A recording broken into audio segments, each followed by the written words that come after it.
El título de lo que voy a presentar hoy cambió un poquito con el paso del tiempo. El título ahora es ¿Cómo los buenos gobiernos elitizan la protesta en América Latina? Y para empezar a hablar sobre el tema, quiero mostrarles algunos datos. Lo que tenemos ahí es el porcentaje de personas que declara haber asistido a manifestaciones en 17 países de América Latina, mediados de los 90 hasta el 2008, con la encuesta Latinobarómetro. Y vemos cómo hay variaciones según grupos sociales. Por ejemplo, el 26% de quienes tienen educación superior declaran haber protestado, versus el 15% de quienes no la tienen. El 16% de quienes se identifican como blancos protestaron, versus el 13% de quienes se identifican como no blancos, mestizos, indígenas, negros. ¿Por qué me parece que es importante estos datos tan sencillos? Porque muestran que hay diferencias en la medida en que distintos grupos sociales pueden acceder a la protesta. Y la protesta sabemos que es un arma política importante en América Latina. Fueron derribados gobiernos enteros, presidentes, gracias a grandes movilizaciones. Ciertas leyes fueron aprobadas, otras leyes dejaron de ser aprobadas gracias a la protesta. Lo que nos muestra esto es que los grupos más privilegiados en términos económicos, sociales, simbólicos, son los que más se están apropiando de esta arma política, ¿no?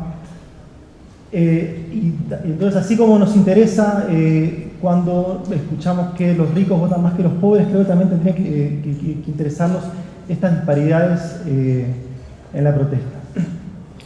Para conceptualizar un poquito esto, propongo el concepto de sectores de protesta, que sale un poco del concepto de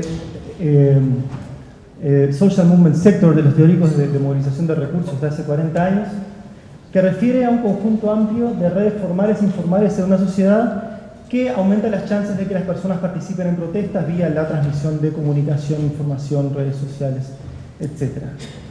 Entonces, uno podría hablar de sectores de protesta regresivos, que son aquellos en los que los grupos más privilegiados en términos sociales, económicos, educativos, raciales, protestan más que los grupos menos privilegiados.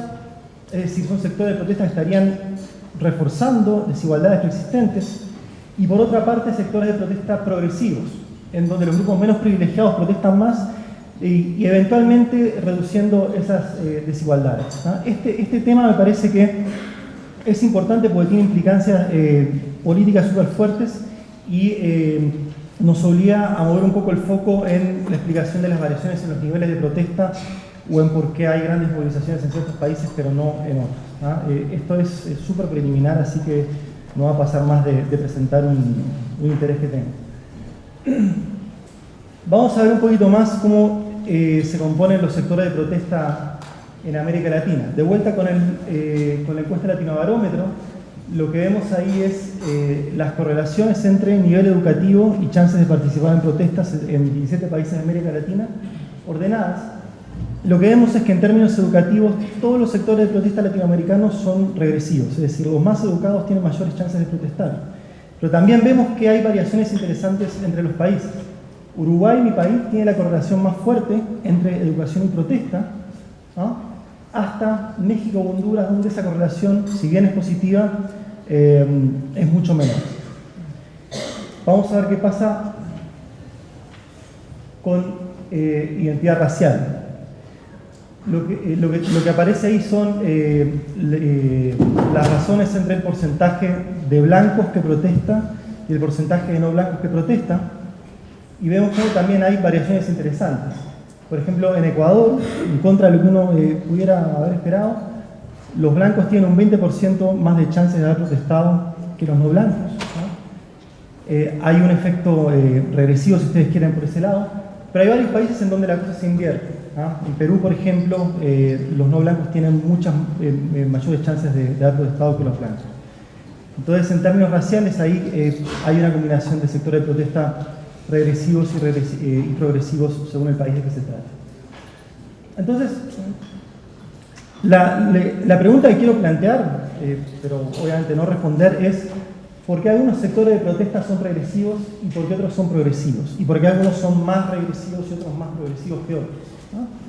Pueden haber muchas explicaciones, pero yo quiero plantear la posibilidad de que esto puede tener algo que ver con cuán buenos sean los gobiernos. ¿A qué me refiero con cuán buenos sean los gobiernos? Por ejemplo, podemos pensar que gobiernos buenos son aquellos que contribuyen al desarrollo y la igualdad socioeconómica, los que garantizan las libertades civiles y políticas, los que son estables, los que son eficientes a la hora de llevar a cabo sus políticas, los que son poco corruptos y los que respetan y hacen respetar y cumplir las leyes. Entonces la pregunta que quiero plantear es, ¿cómo afectan los buenos gobiernos, cuán progresivos o regresivos son los sectores de protesta en América Latina? Y la primera respuesta que a mí se me vino a la cabeza al plantear esta pregunta es: los buenos gobiernos naturalmente van a generar sectores de protesta progresivos, es decir, van a abrir oportunidades políticas, van a levantar los niveles de vida de la población, y todo eso va a permitir que los grupos subalternos puedan acceder a la protesta, puedan movilizarse y protestar en mayor medida, de esa manera compensando su relación con la protesta por parte de los grupos más privilegiados. Sin embargo, me gustaría plantear hoy el argumento opuesto, y es que los buenos gobiernos hacen más regresivos a los sectores de protesta en América Latina. Quizás los buenos gobiernos terminan inclinando la balanza de la participación en protestas a favor de los grupos más privilegiados. Y para eso me gustaría avanzar 4 mecanismos, ejemplificándolos básicamente con Chile, pero también con una mirada rápida a otros países de América Latina. El primero es el aprovechamiento diferencial de oportunidades, ¿no? Cuando se abre una oportunidad para protestar en el escenario político, etc., ¿quiénes son los que se apropian mayormente o más rápidamente de esas oportunidades? Bueno, quizás son los sectores más privilegiados, los que tienen más información, los que pueden comunicarse mejor, los que tienen mayor sentimientos más fuertes de eficacia política, los que están mejor conectados, los que tienen más acceso a las élites, los que pueden armar marcos de acción colectiva más articulados y de mayor resonancia, ¿no? Un ejemplo, para muchos la llegada al poder de Piñera en Chile en el 2010 significó una oportunidad política para protestar por cambios en la educación. Sin embargo, quienes se movilizaron más fuertemente no fueron los estudiantes o los jóvenes de sectores más vulnerables, fueron los estudiantes básicamente los que encabezaron las movilizaciones de la Universidad Católica, de la Universidad de Chile, de los liceos emblemáticos, ¿no? Sectores más pudientes y más privilegiados lograron apropiarse, explotar en mayor medida esta oportunidad política. Chile ofrece la posibilidad de que se lleven a cabo plebiscitos municipales en las comunas. ¿Cuáles son las comunas que más usaron esta herramienta? No fueron Conchalí, La Granja o La Pintana, fueron mayormente las comunas más ricas: Vitacura, Las Condes, Peñalolén. Entonces ahí hay un primer mecanismo por el cual buenas cosas de los gobiernos pueden terminar beneficiando más a los más privilegiados. Segundo mecanismo, desmovilización popular por logro de meta, ¿no? Cuando los buenos gobiernos empiezan a levantar el nivel de vida de las poblaciones, empiezan a cubrir necesidades básicas, restan el incentivo para buena parte de la movilización popular, ¿no? Varios países latinoamericanos en los 80 con la crisis de la deuda tuvieron sectores populares súper golpeados en términos económicos, y lo que generó eso fue una red de movilización informal súper potente, comedores, ollas populares, policlínicas, varias expresiones de la sociedad civil que después sirvieron como plataforma para lanzar acciones colectivas contra las dictaduras del momento, ¿no? En la medida que los gobiernos empezaron a hacer bien las cosas, empezaron a expandir el gasto social, a aumentar la cobertura de servicios, esa desmovilización en buena medida terminó desperdigándose, terminó deshilachándose, ¿no?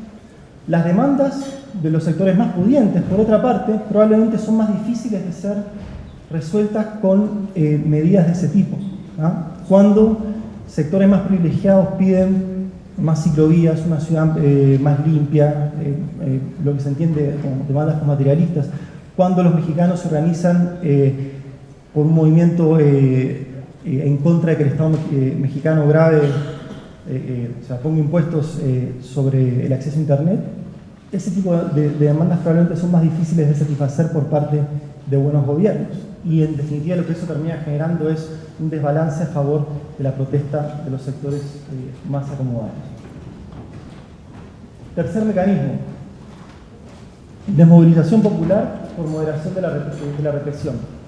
Buena parte de la acción colectiva latinoamericana, sobre todo la más contenciosa, surge como resultado de la represión desmedida y arbitraria de los gobiernos, ¿no? Si uno mira los trabajos de Jeff Goodwin o de Paul Almeida sobre represión en América Central, gobiernos represivos y autoritarios generaron buena parte de los incentivos para la organización popular. Jeff Goodwin tiene esa frase de no other way out, ¿no? No quedaba otra que movilizarse. En la medida que los gobiernos mejoran, que dejan de ser tan masiva y arbitrariamente represivos y empiezan a reprimir más focalizadamente, eso saca parte del aguijón que lleva a la acción colectiva de parte de los sectores populares. Y el último mecanismo que quisiera mencionar es el de la desmovilización popular como fórmula estabilizadora, ¿no? A veces conseguir gobiernos estables puede requerir, en la mente de las élites políticas, desmovilizar a los sectores populares. Y el ejemplo más claro lo tenemos en Chile, en donde los gobiernos de la concertación, una vez llegados al poder, cortaron amarras con los sectores populares previamente organizados, porque eso significaba el riesgo de una reversión autoritaria, ¿no? Si uno piensa, por ejemplo, en la fuerte movilización popular de la Venezuela de Chávez, con los círculos bolivarianos, con las misiones bolivarianas, ahí tenemos lo contrario, tenemos gobiernos que movilizan, que tratan de empoderar a la ciudadanía y que eso eventualmente puede tener costos de estabilidad política también. Entonces ahora quisiera presentar muy rápidamente algunos datos con el Latinobarómetro para ver si algo de esto tiene sentido. Esto es súper preliminar, hay que mejorarlo, ustedes van a encontrar un montón de errores metodológicos, soy consciente de eso. Pero lo que me gustaría mostrar acá es algunos modelos con participación en protestas como variable dependiente, dicotómica, participa o no participa, y vemos el efecto del nivel educativo, arriba en rojo, es positivo y es significativo, ¿no? Realmente mayor educación aumenta las chances de protesta. Pero fíjense las interacciones de nivel educativo con 6 dimensiones de buen gobierno según los datos del Banco Mundial. Son todas significativas y positivas. ¿Qué quiere decir esto? A medida que aumenta la calidad de los gobiernos en términos de rule of law, control de la corrupción, estabilidad política, libertades civiles y políticas, etc., aumenta el efecto de la educación, ¿ah? Uruguay es un país que rankea bien en todo eso y ya veíamos que tiene la correlación más fuerte entre educación y protesta. Acá hay un ejemplo con probabilidades predichas que muestra cómo la recta de educación es un poco más inclinada, no mucho más inclinada, pero un poco más inclinada para el caso de los países con libertades altas en América Latina. Y algo parecido pasa con el caso de la identidad racial. Por lo general, en varios países de América Latina los blancos protestan más que los blancos, ¿ah? Sin embargo, el efecto de ser blanco en la protesta es más fuerte en países con libertades civiles y políticas más altas y con mayor estabilidad política. Y quería mostrar otro gráfico que fíjense qué distintas son las chances de protestar en países con alta y baja estabilidad política. Cuando hay alta estabilidad política, los blancos protestan en un 17% y los no blancos en un 12%. Eso se invierte radicalmente cuando hay baja estabilidad política. Los no blancos protestan en 15% y los blancos en un 11%. Entonces la estabilidad política parecería tener algo que ver con la medida en que personas de distintas identificaciones raciales salen a la calle. Entonces, ¿por qué? Sí, para cerrar, me parece que esto es importante porque, digamos, plantear este problema es importante porque las señales que los políticos reciben de las protestas colectivas probablemente dependa en parte en quienes las protagonizan, ¿no? La atención de los políticos, la capacidad de procesamiento de demandas es limitada. Entonces, si hay mucha protesta colectiva, pero si hay todavía más, si hay mucha protesta de los sectores populares, pero hay todavía más protesta de los sectores más privilegiados, la información que va a recibir va seguramente a generar políticas sesgadas a favor de esos sectores. Por supuesto, la subrepresentación descriptiva en términos sociodemográficos de los sectores populares en protesta no quiere decir que haya subrepresentación sustantiva. Las clases más privilegiadas podrían eventualmente recoger demandas de los sectores menos privilegiados, como quizás pasó durante las movilizaciones del 2011, pero nada garantiza eso. Muchas gracias.